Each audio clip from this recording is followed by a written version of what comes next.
سیرت نبی رحمت صلی اللہ علیہ وسلم، چیپٹر 7.2a، غزوہ بدر، 17 رمضان سن 2 ہجری۔ رسول اکرم صلی اللہ علیہ وسلم کی مسلسل یہ کوشش تھی کہ قریش مکہ کی اقتصادی ناکہ بندی کر کے ان کو کمزور کیا جائے۔ آپ صلی اللہ علیہ وسلم کو پتہ چلا کہ قریش مکہ کا ایک قافلہ 1000 اونٹوں پر مشتمل ہے اور اس میں تقریباً 50,000 دینار کا ساز و سامان ہے۔ اس لیے آپ صلی اللہ علیہ وسلم نے مسلمانوں میں اعلان فرمایا کہ اس قافلے کے لیے نکل پڑو، ہو سکتا ہے اللہ تعالیٰ اسے بطور غنیمت تمہارے حوالے کر دے۔ اس میں شمولیت لوگوں کی رغبت پر چھوڑ دی گئی۔ مسلمانوں کے لشکر میں 2 گھوڑے اور 70 اونٹ تھے۔ ہر اونٹ پر 2 یا 3 آدمی باری باری سواری کرتے۔ مثلا رسول اکرم صلی اللہ علیہ وسلم، حضرت علی کرم اللہ وجہہ اور حضرت ابو لبابہ رضی اللہ عنہ ایک اونٹ پر باری باری سوار ہوتے۔ مسلمانوں کی کل تعداد 313 تھی۔ اس میں تقریباً 82 مہاجر اور باقی انصار تھے۔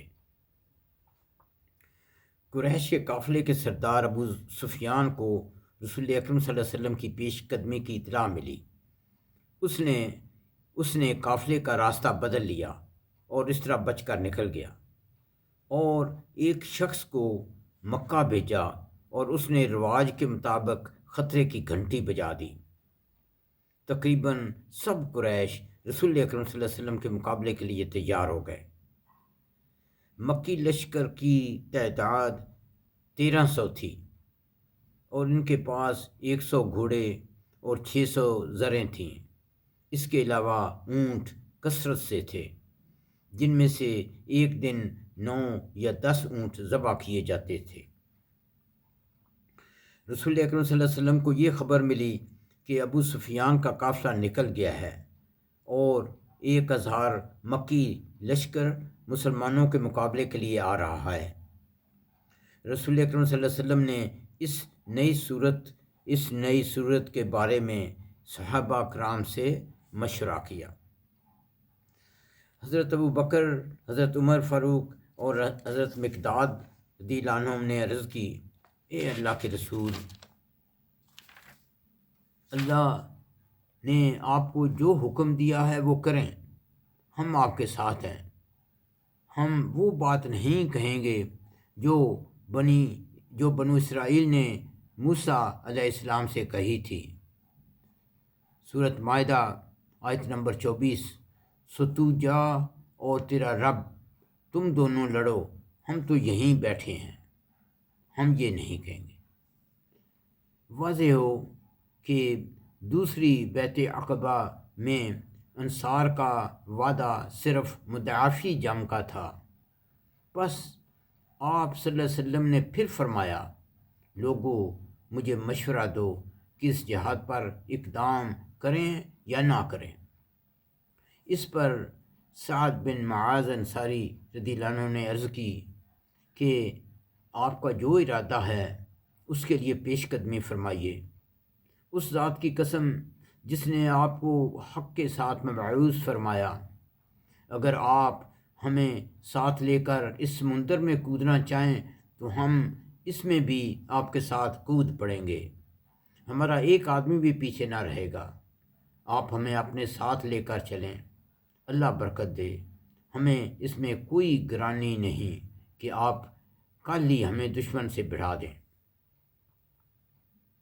یہ سن کر رسول اکرم صلی اللہ علیہ وسلم بہت خوش ہوئے اور مسلمانوں کے لشکر کو حکم دیا کہ اللہ کے نام سے چلو، اور یہ خوشخبری بھی سنائی کہ اللہ تعالیٰ نے یہ وعدہ فرمایا ہے کہ دونوں جماعتوں یعنی ابو سفیان کا قافلہ اور مکی لشکر میں سے ایک جماعت پر ہمارا انشاءاللہ غلبہ ہوگا۔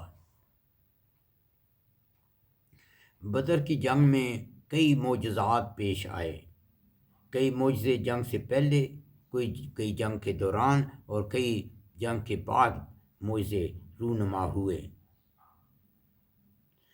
جنگ سے پہلے اور جنگ کے دوران اللہ تعالیٰ کے کئی انعامات اور معجزے یہ تھے، مثلا سورۃ الانفال آیت نمبر 9 میں اللہ تعالیٰ فرماتے ہیں، اللہ تعالیٰ کا پہلا انعام یہ تھا کہ اس نے مسلمانوں کو جہاد کے لیے نکالا۔ جب رسول اکرم صلی اللہ علیہ وسلم نے اللہ کی مدد کے لیے دعا فرمائی اور صحابہ نے آمین کہا تو اللہ تعالیٰ نے دعا قبول فرمائی اور 1000 لگاتار آنے والے فرشتوں سے مدد کا وعدہ فرمایا۔ پھر سورۃ الانفال آیت نمبر 11 میں اللہ تعالیٰ فرماتے ہیں، اس انعام کا ذکر فرماتے ہیں کہ اللہ تعالیٰ کا یہ بھی انعام تھا کہ مسلمانوں پر نیند غالب کر دی، کیونکہ نیند جنگ میں رحمت اور نماز میں لعنت ہوتی ہے، جس سے مسلمانوں کی پریشانی اور تکان دور ہو گئی۔ اس کے علاوہ اللہ تعالیٰ نے بارش کے ذریعے مسلمانوں کو پانی مہیا کیا تاکہ انہیں پاک کر دے اور میدان جنگ کو مسلمانوں کے لیے ہموار اور دشمن کے لیے دلدل بنا دے۔ اللہ تعالیٰ نے فرشتوں کو حکم دیا کہ تم نہ صرف مومنوں کی ہمت بڑھاؤ بلکہ لڑائی میں حصہ لے کر کافروں کی گردنیں اڑاؤ۔ یہ سورۃ الانفال آیت نمبر 12 میں ہے۔ جنگ سے پہلے یہ معجزہ رونما ہوا، سورۃ الانفال 43۔ یریکم اللہ فی منامک قلیلا ولا اراکم کثیرا لفشلتم ولتنازعتم فی الامر ولکن اللہ سلم انہ علیم بذات الصدور۔ اور جب اللہ تعالیٰ نے رسول اکرم صلی اللہ علیہ وسلم کو خواب میں ان کافروں کی تعداد کم دکھائی، اور اگر وہ تمہیں ان کی تعداد کو بہت دکھاتا تو تم بزدلی کرتے اور جنگ کے معاملے میں جھگڑتے، لیکن اللہ تعالیٰ نے اس اختلاف سے تمہیں بچا لیا، بے شک وہ دلوں کی بات جانتا ہے۔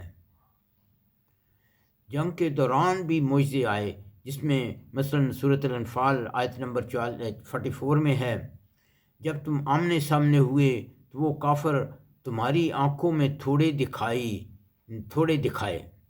اور تمہیں ان کافروں کی آنکھوں میں بھی تھوڑا دکھایا، تاکہ اللہ تعالیٰ پورا کر دے وہ کام جو ہو کر رہنے والا تھا، اور سب کام اللہ تعالیٰ ہی کی طرف لوٹتے ہیں۔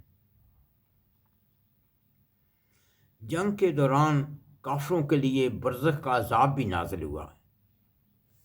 اللہ تعالیٰ سورۃ الانفال آیت نمبر 50 میں فرماتے ہیں، اور اگر تو دیکھ سکے کہ جب فرشتے کافروں کی جان نکالتے ہیں، ان کے چہروں اور ان کی پیٹھوں پر مارتے جاتے ہیں اور کہتے جاتے ہیں دوزخ کا عذاب چکھو، دوزخ کا عذاب چکھو۔ جنگ میں سب سے پہلے اسود بن عبد الاسد کا حضرت حمزہ رضی اللہ عنہ سے مقابلہ ہوا تو حضرت حمزہ نے اسے ڈھیر کر دیا۔ پھر عبیدہ بن حارث کا، عبید بن رضی اللہ کا عتبہ بن ربیعہ اور حضرت حمزہ رضی اللہ عنہ کا شیبہ بن ربیعہ سے، اور حضرت علی رضی اللہ عنہ کا ولید بن عتبہ سے مقابلہ ہوا۔ مسلمانوں نے تینوں کفار کا کام تمام کر دیا۔ اس کے بارے میں اللہ تعالیٰ نے سورۃ الحج میں آیت نمبر 12 میں فرمایا، یہ دو فریق مسلمان اور مشرک اپنے رب کے بارے میں جھگڑے۔ پھر جیسا کہ سورۃ الانفال آیت نمبر 9 میں ذکر ہے، رسول اکرم صلی اللہ علیہ وسلم نے یہ دعا فرمائی، اے اللہ، تو نے مجھ سے جو وعدہ کیا ہے اسے پورا فرما۔ اے اللہ، میں تجھ سے تیرے وعدے کا اور تیرے عہد اور تیرے وعدے کا سوال کرتا ہوں۔ پھر بالآخر رسول اکرم صلی اللہ علیہ وسلم نے اعلان فرمایا، سورہ القمر آیت نمبر 45، سَيُہْزَمُ الْجَمْعُ وَيُوَلُّونَ الدُّبُرَ، عن قریب یہ کافروں کی جماعت شکست کھائے گی اور وہ پیٹھ پھیر کر بھاگیں گے۔ پھر آپ صلی اللہ علیہ وسلم نے ایک مٹھی میں کنکریوں والی مٹی لی اور فرمایا کہ تمہارے چہرے بگڑ جائیں، اور وہ مٹی دشمنوں کی طرف پھینکی۔ وہ مٹی اللہ کے حکم سے ایک معجزے کے طور پر دشمنوں کی آنکھوں، نتنوں اور منہ میں گھس گئی اور ان میں بھگدڑ مچ گئی۔ مسلمانوں نے پرجوش حملہ کیا اور فرشتوں نے مدد کی۔ بالآخر کافروں کو شکست فاش ہوئی۔ اسی معجزے کے بارے میں اللہ تعالیٰ فرماتے ہیں، فَلَمْ تَقْتُلُوهُمْ وَلَٰكِنَّ اللَّهَ قَتَلَهُمْ وَمَا رَمَيْتَ إِذْ رَمَيْتَ وَلَٰكِنَّ اللَّهَ رَمَىٰ وَلِيُبْلِيَ الْمُؤْمِنَ مِنْهُ بَلَاءً حَسَنًا إِنَّ اللَّهَ سَمِيعٌ عَلِيمٌ۔ سو تم نے انہیں قتل نہیں کیا بلکہ اللہ نے انہیں قتل کیا، اور آپ صلی اللہ علیہ وسلم نے مٹھی بھر خاک نہیں پھینکی جب آپ نے پھینکی، بلکہ اللہ تعالیٰ نے پھینکی، اور تاکہ مسلمانوں کو اپنی طرف سے ان کی محنت کا خوب اچھا بدلہ یا انعام دے۔ بے شک اللہ تعالیٰ سننے والا، جاننے والا ہے۔ جنگ کے دوران ایک یہ بھی دلچسپ واقعہ پیش آیا۔ مشرکین جب مکہ سے روانہ ہوئے تو انہیں اپنے دشمن قبیلے بنی بکر بن کنانہ سے اندیشہ تھا کہ وہ پیچھے سے انہیں نقصان نہ پہنچائے۔ چنانچہ شیطان اس قبیلے کے سردار سراقہ بن مالک کی صورت میں بنا کر آیا اور مشرکین مکہ کو نہ صرف فتح و غلبہ کی بشارت دی بلکہ اپنی پوری حمایت کا یقین دلایا۔ لیکن جب اسے اللہ تعالیٰ کی مدد ملائکہ اس کی صورت میں نظر آئی تو ایڑیوں کے بل بھاگ گیا۔ یہ بھی اللہ تعالیٰ نے سورۃ الانفال آیت نمبر 48 میں نے بیان فرمایا ہے۔ اور جب شیطان نے ان کے کام خوشنما کر کے دکھائے اور کہا، آج لوگوں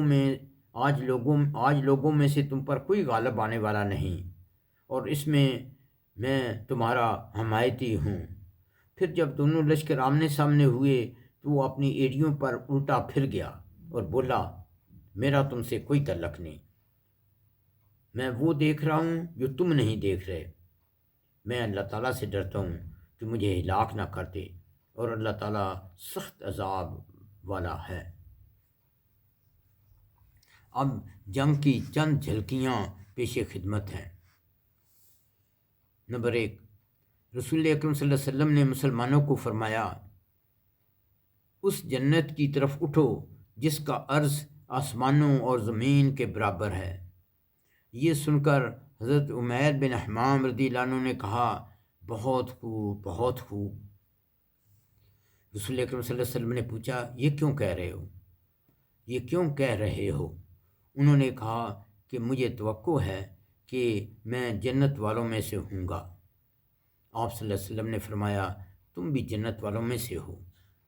اس نے کھانے کے لیے کچھ کھجوریں نکالیں، پھر اپنے آپ کو کہا، اگر میں اتنی دیر تک زندہ رہا کہ اپنی کھجوریں کھا لوں تو یہ تو لمبی زندگی ہو جائے گی۔ بس اس کے پاس جو کھجوریں تھیں وہ پھینک دیں، پھر مشرکین سے لڑتے ہوئے شہید ہو گئے۔ یہ حدیث مسلم میں ہے۔ نمبر 2، حضرت علی رضی اللہ عنہ کا ارشاد ہے کہ رسول اکرم صلی اللہ علیہ وسلم نے بدر کے روز مجھ سے اور حضرت ابوبکر سے فرمایا کہ تم میں سے ایک کے ساتھ جبرائیل اور دوسرے کے ساتھ حضرت میکائیل تھے، اور حضرت اسرافیل بھی عظیم فرشتہ ہیں جو جنگ میں آیا کرتے ہیں۔ یہ حدیث مسند احمد میں ہے۔ پھر مسلم میں ہے، حضرت ابن عباس فرماتے ہیں، بدر کے دن ایک مسلمان ایک مشرک کا تعاقب کر رہا تھا کہ اچانک اس مشرک کے اوپر کوڑے مارنے کی آواز آئی۔ پھر مسلمان نے مشرق کو اپنے آگے مرا ہوا دیکھا۔ اس کافر کی ناک پر چوٹ کا نشان تھا اور چہرہ پھٹا ہوا تھا، جیسے کوڑے سے مارا گیا ہے۔ اس انصاری نے یہ واقعہ رسول اکرم صلی اللہ علیہ وسلم سے بیان کیا تو آپ صلی اللہ علیہ وسلم نے فرمایا، تم سچ کہتے ہو، یہ تیسرے آسمان کی مدد تھی۔ نمبر 4، حضرت عبد الرحمن بن عوف کا بیان ہے کہ بدر کی جنگ کے دوران 2 نوجوانوں نے مجھ سے باری باری ابو جہل کی شناخت کے لیے یہ کہتے ہوئے پوچھا کہ ہمیں بتایا گیا ہے کہ وہ رسول اکرم صلی اللہ علیہ وسلم کو گالی دیتا ہے، اس لیے ہم اسے قتل کرنا چاہتے ہیں۔ اتنے میں نے ابو جہل کو دیکھا اور انہیں کہا، یہ تمہارا شکار ہے۔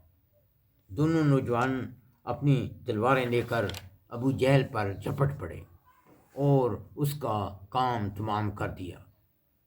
پھر وہ دونوں رسول اکرم صلی اللہ علیہ وسلم کے پاس آئے۔ آپ نے فرمایا، تم میں سے کس نے قتل کیا ہے؟ دونوں نے کہا، میں نے قتل کیا ہے۔ آپ نے فرمایا، اپنی اپنی تلواریں پونچھ چکے ہو؟ بولے نہیں۔ آپ نے دونوں کی تلواریں دیکھیں اور فرمایا، تم دونوں نے قتل کیا ہے۔ دونوں نوجوانوں کے نام حضرت معاذ بن عمرو اور حضرت معاذ بن افرا ہے۔ دوسری روایت میں معوذ بن افرا بتایا گیا ہے، یہ ابن شام میں ہے۔ البتہ ابو جہل کا سامان حضرت معاذ بن عمر کو دیا گیا، کیونکہ حضرت معاذ بن افرا بعد میں اسی جنگ میں شہید ہو گئے۔ یہ سب حدیث بخاری میں ہے۔ سنن ابو داود میں ہے، ابو جہل کی تلوار حضرت عبداللہ بن مسعود کو دی گئی، کیونکہ انہی نے ابو جہل کا سر تن سے جدا کیا تھا اور اس کا سر رسول اکرم صلی اللہ علیہ وسلم کی خدمت میں پیش کیا۔ آپ نے 3 بار فرمایا، اس اللہ کی قسم جس کے سوا کوئی معبود نہیں، اور پھر آپ نے فرمایا، اللہ اکبر، الحمدللہ الذی صدق وعدہ ونصر عبدہ وہزم الاحزاب وحدہ۔ اللہ اکبر، تمام تعریف اللہ کے لیے ہے جس نے اپنا وعدہ سچا کر دکھایا، اپنے بندوں کی مدد فرمائی اور تنہا سارے گروہوں کو شکست دی۔ پھر آپ نے فرمایا، چلو مجھے اس کی لاش دکھاؤ۔ جب آپ اس کی لاش کے پاس پہنچے تو فرمایا، یہ امت کا فرعون ہے، یہ ابو جہل امت کا فرعون ہے۔ نمبر 5، حضرت عبد الرحمن بن عوف کا بیان ہے، یہ بھی بخاری میں ہے، کہ میں نے امیہ بن خلف سے طے کیا تھا کہ وہ مکہ میں میرے اموال وغیرہ کی حفاظت کرے گا اور میں اس کی مدینہ میں حفاظت کروں گا۔ بدر کے دن میں امیہ اور اس کے بیٹے کے درمیان چل رہا تھا کہ حضرت بلال رضی اللہ عنہ نے ہمیں دیکھ لیا۔ حضرت بلال کہنے لگے، اب یا تو وہ رہے گا یا میں، اور انصار کے گروہ کے ساتھ ہم پر حملہ آور ہوئے۔ انہوں نے پہلے امیہ کے بیٹے کو قتل کیا، پھر ہمارا پیچھا کیا۔ میں نے امیہ کو کہا، بیٹھ جاؤ، وہ بیٹھ گیا۔ میں نے اپنے آپ کو اس کے اوپر ڈال لیا تھا تاکہ اس کی حفاظت کر سکوں، مگر لوگوں نے میرے نیچے سے تلوار مار مار کر اسے قتل کر دیا، اور کسی کی تلوار سے میرا پاؤں بھی زخمی ہوا۔ یہ چند جھلکیاں تھیں، یہ جنگ کی چند جھلکیاں تھیں۔ جنگ بدر میں 14 مسلمان شہید ہوئے، ان میں سے 6 مہاجر اور 8 انصار تھے۔ مشرکین کے 70 آدمی مارے گئے اور 70 ہی قیدی ہوئے۔ رسول اکرم صلی اللہ علیہ وسلم نے حکم دیا کہ مشرکین کے مردوں کو گھسیٹ کر بدر کے کنویں میں ڈال دیا جائے۔ رسول اکرم صلی اللہ علیہ وسلم نے جنگ کے بعد 3 دن بدر میں قیام کیا۔ جب آپ صلی اللہ علیہ وسلم صحابہ کرام کے ہمراہ اس کنویں کے پاس سے گزرے تو آپ صلی اللہ علیہ وسلم مشرکین میں سے ہر ایک کا نام لے کر فرمانے لگے، اے فلاں بن فلاں، کیا تمہارے لیے یہ بہتر نہ تھا کہ تم نے اللہ اور اس کے رسول کی اطاعت کی ہوتی، کیونکہ ہم سے ہمارے رب نے جو وعدہ کیا تھا ہم نے اسے برحق پایا، اور تو کیا تم سے تمہارے رب نے جو وعدہ کیا تھا اسے تم نے برحق پایا؟ یہ سن کر حضرت عمر رضی اللہ عنہ نے عرض کیا، یا رسول اللہ، آپ ایسے جسموں سے باتیں کر رہے ہیں جن میں روح نہیں۔